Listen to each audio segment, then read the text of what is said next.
James is a mixed traffic engine. He can pull both freight cars and coaches. He's proud of his smart red paint, and so is his driver.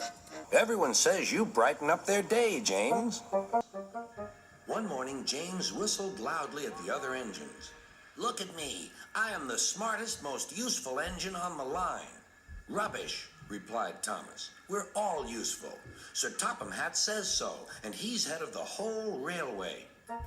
You know what, James? Added Percy. What? Replied James. You're getting all puffed up. James puffed away.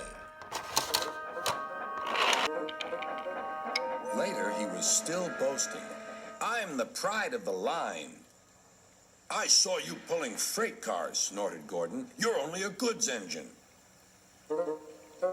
I pull coaches, too. Not as much as I do. But Sir Topham Hatt has plans for me. James was only making this up, but Gordon believed him. What plans? Wait and see. Oh dear, he thought. Now what'll I do? Thomas was shunting shining new coaches. Good morning, James. Are those coaches for me? Asked James hopefully. No, these are for Gordon's Express. I'll fetch your freight cars next. But James was going to play a trick on the other engines. Actually, Thomas, I'm taking the coaches. Sir Topham Hatt asked me to tell you. What about the cars? Asked Thomas. Give them to Gordon. Come on, Thomas, said his driver. Orders are orders. So when James's driver returned, James was coupled to the coaches and he puffed away.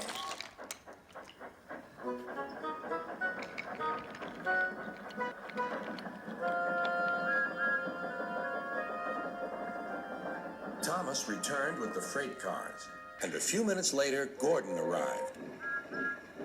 Where's the express?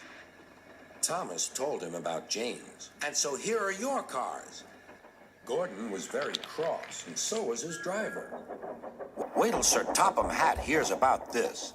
Meanwhile, James was enjoying himself enormously. What a clever plan! What a clever plan! He chuffed.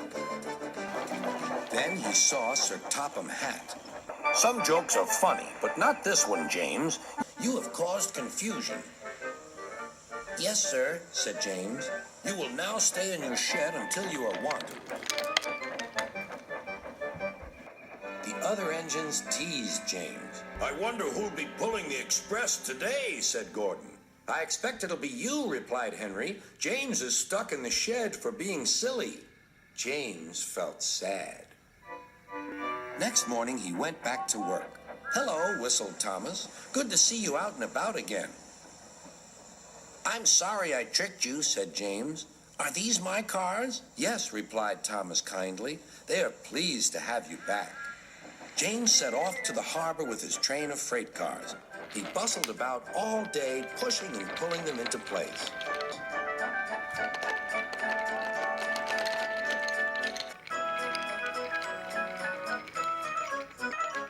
Time to go home now, James, said his driver at last. No cars or passengers, just we two. But his driver was wrong. Excuse me, called a man. I have a meeting with Sir Topham Hatt, and I mustn't be late. May I ride back with you? Of course, replied James's driver. Then he whispered to James, this gentleman is a railway inspector. James was most impressed. He steamed along the line as smoothly and quickly as he could. Sir Topham Hatt was waiting on the platform when the railway inspector greeted him warmly. This clever engine gave me a splendid ride. You must be proud of him. Yes, indeed. Once again, you are a really useful engine.